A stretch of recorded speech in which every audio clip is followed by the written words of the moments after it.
नमस्कार, मैं कमलेश कबीर आपका एक बार फिर स्वागत करता हूं इस नए एपिसोड में। आज के इस एपिसोड में हम बात करेंगे पहलगाम अटैक के बाद भारत जिस तरीके से अपनी लड़ाई लड़ रहा है। और हम पहले भी जिक्र कर चुके हैं कि भारत को एक नहीं अलग अलग मोर्चों पर लड़ाई लड़नी है। और एक मोर्चा जिसकी हम अक्सर जो है वो बात करते हैं कि आप बाहर वालों को से तो लड़ सकते हो क्योंकि आप उनके ऊपर गोली चला सकते हो, लेकिन जो भारत के अंदर जो कीड़े हैं आप उनके साथ कैसे लड़ोगे, क्योंकि आपके हाथ बंधे हुए हैं। अब ऐसी स्थिति में हम बात करते हैं उन बयानवीरों की या जो बयान बहादुर हैं उन लोगों की। अब ऐसी लिस्ट में हमारे पास कांग्रेस पार्टी के भी नेता है, उमर अब्दुल्ला की भी हम बात कर सकते हैं। और जिस तरीके से रामायण काल की सुपर्णखा जो जन्म लेके आई है नेहा सिंह राठौड़, उसकी भी हम बात कर सकते हैं। लेकिन आज के इस एपिसोड में हम इनमें से किसी की भी बात नहीं करने वाले। आज के इस एपिसोड में हम बात करेंगे दो लोगों की जो एक ही परिवार से जुड़े हुए हैं, दो सगे भाई। और जिस तरीके से दोनों सगे भाइयों ने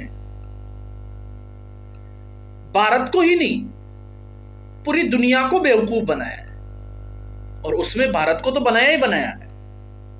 आपने नाम भी सुना है, आप जानते भी हो, एक राकेश टिकैत और दूसरे उसके बड़े भाई नरेश टिकैत, महेंद्र सिंह टिकैत के वंशज, उनके बेटे। महेंद्र सिंह टिकैत उनको इसलिए जाना जाता है क्योंकि उन्होंने किसानों के हक में आवाज उठाई थी। लेकिन अगर आपको और मुझे ये भ्रम है कि उनके बेटे भी उसी रास्ते पर है, तो ये हमारी सबसे बड़ी भूल है।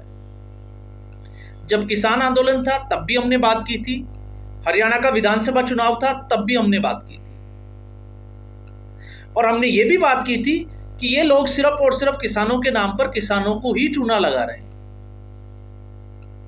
अब ऐसे में आज की इस स्थिति में नरेश टिकैत का एक बयान आता है कि भारत को किसी भी तरीके से पाकिस्तान का पानी बंद नहीं करना चाहिए।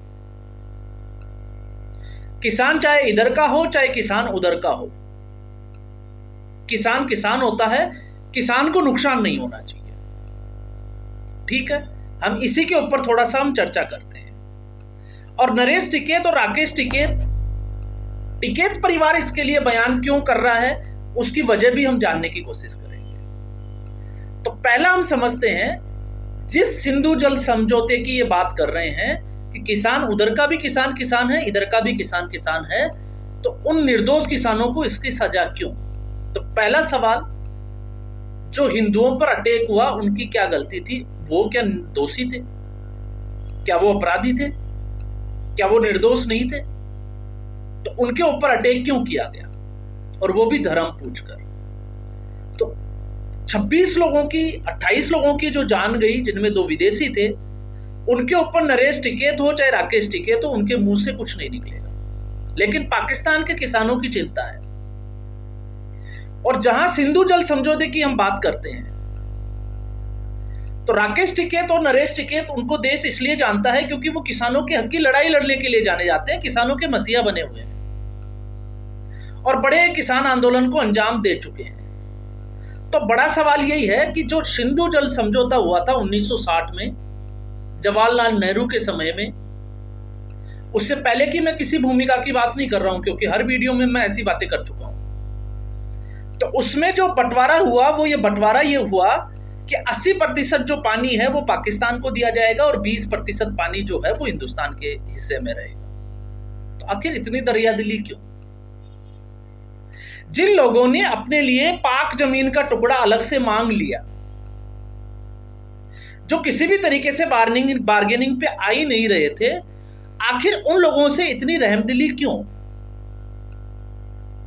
तो इसका मतलब यह हुआ कि नेहरू और जिन्ना एक ही थाली के 2 चट्टे बट्टे थे।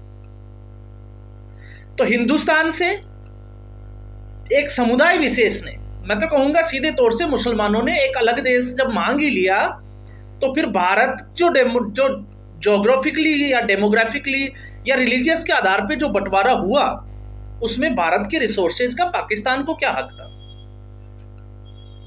थोड़ा ठंडे दिमाग से जो है वो इसको सोचना चाहिए। लेकिन बावजूद इसके ये समझौता किया गया। क्यों किया गया?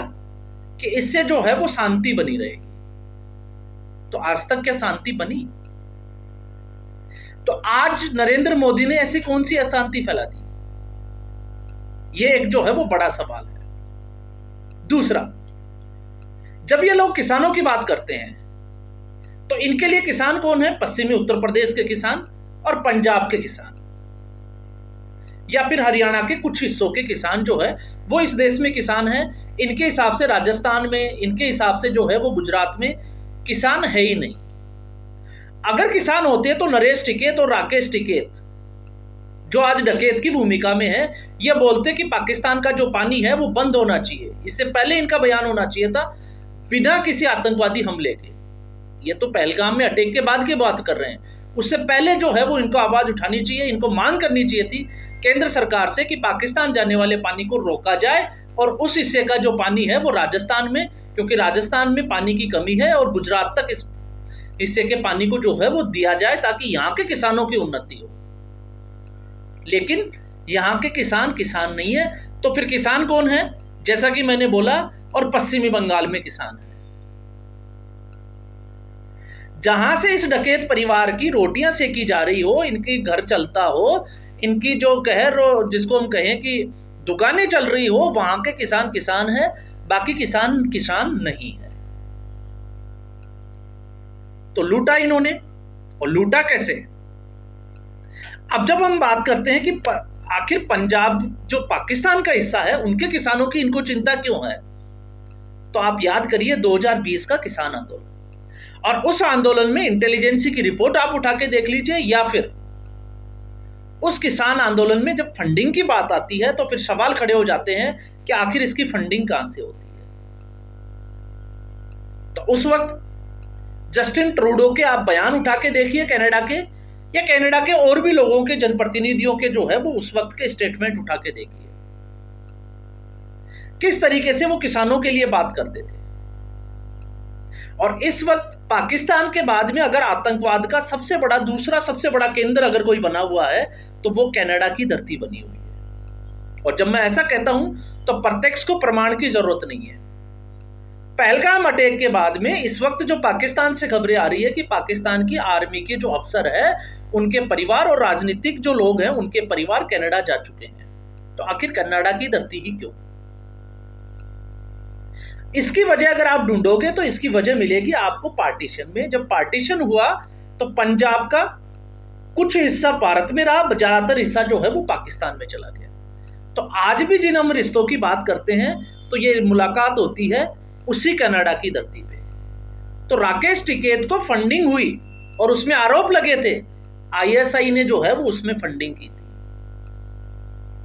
तो आप अंदाजा लगा सकते हैं कि राकेश टिकैत और नरेश टिकैत का ये दर्द जो है वो कहां तक है। ये दर्द उस फंडिंग से है, ये कर्जदार है उनके, इनकी दुकानें चलती थी, इसलिए जब उनका नमक खाया है तो उनके खिलाफ ये बोल नहीं सकते। और ये फंडिंग हुई कहां से? ये वाया कनाडा हुई। आप इसको भी जो है वो समझ सकते हैं। और पूरी आग लगाने की जो है वो इस देश में अराजकता फैलाने की कोशिश की गई। ये अलग बात है कि उसके बाद में ये पश्चिमी बंगाल भी गए थे, लेकिन पश्चिमी बंगाल में थोड़ा स्वागत जो है वो राकेश टिकैत का अलग तरीके से हो गया था। और हरियाणा के विधानसभा चुनाव आते आते जो है वो राकेश टिकैत के ऊपर जो नकाब लगा हुआ था चेहरे के ऊपर, वो हरियाणा की जनता ने भला हो कि उसको उतार के फेंक दिया। और आज जब मैं इसकी बात कर रहा हूं तो पंजाब में जब किसान अब 1 साल से जो बैठे हुए थे, आपको पता ही होगा डल्लेवाल जैसे, तब राकेश टिकैत और नरेश टिकैत कहां थे? क्यों नहीं आए पंजाब में उनकी लड़ाई लड़ने के लिए? क्योंकि ये वो आंदोलन था जिसमें फंडिंग नहीं हो रही थी। तो आप समझ सकते हैं कि ये टिकैत परिवार जो है वो कितना किसान है, कितना पॉलिटिकल है, और कितना जो है वो फंडिंग के आश्रय जीने वाला है। आज उनकी प्रॉपर्टी देखिए, एरोप्लेन से वो विजिट करते हैं देश के हिस्सों में और बयान देते हैं। तो जो लोग सिर्फ और सिर्फ क्योंकि उस आंदोलन में पैसा सिर्फ मिला था किसी भी तरीके से राजनीतिक अस्थिरता लाने के लिए। और पाकिस्तान से बड़ा इस वक्त कोई देश नहीं है जो ये चाहता हो कि भारत में राजनीतिक अस्थिरता फैले, क्योंकि पाकिस्तान का तो इतिहास है। कोई भी सरकार जो है वो 5 साल का पूरा एक टर्म जो है वो पूरा नहीं कर पाई, तो वो चाहता है कि हिंदुस्तान में भी ऐसी स्थिति बने। और ऐसी स्थिति में जब भारत सरकार ने इस पूरे जो है वो पहलगाम अटैक के बाद में ये एक्शन लिया, तो इन लोगों के पेट में कीड़े जो है वो बुदबुदाने लगे और ये लोगों को गुमराह करने लग गए। तो अगर आप और मैं किसान हैं तो हमें इन लोगों की जो मानसिकता है उसको समझना चाहिए। तो स्टेटमेंट ये होना चाहिए था कि आप पाकिस्तान का पानी रोके और राजस्थान जैसे राज्यों में जहां पे पानी की कमी है, यहाँ के किसान भूखे मर रहे हैं, ऐसे किसानों को उस पानी को दीजिए। लेकिन नहीं, ये पानी जो है वो पाकिस्तान ही जाना चाहिए। फिर वहाँ के किसान जो है वो फलेंगे फूलेंगे, वहाँ के जो फौज में भर्ती होंगे लोग, वो भारत में जो है वो आतंकवाद फैलाएंगे या फिर यहाँ के फौजियों को मारेंगे। और जब ऐसा होगा तो ऐसे टिकैत परिवार जैसे लोगों को जो है वो राजनीति करने का एक मौका मिलेगा और फिर ये बड़े लीडर की भूमिका में आ जाएंगे। क्योंकि इनसे पहले ये ऐसा करके देख चुके हैं और उसका फायदा जो है वो इसको हुआ है। पूरे 1 साल में अगर आप देखोगे तो उस 2020 के किसान आंदोलन में। तो आज के इस एपिसोड में बस इतना ही। अगले एपिसोड में फिर हम बात करेंगे बाकी दूसरे लोगों की। तो अगर आपको वीडियो अच्छा लगा, वीडियो को लाइक करें, शेयर करें, चैनल जरूर सब्सक्राइब करें। धन्यवाद।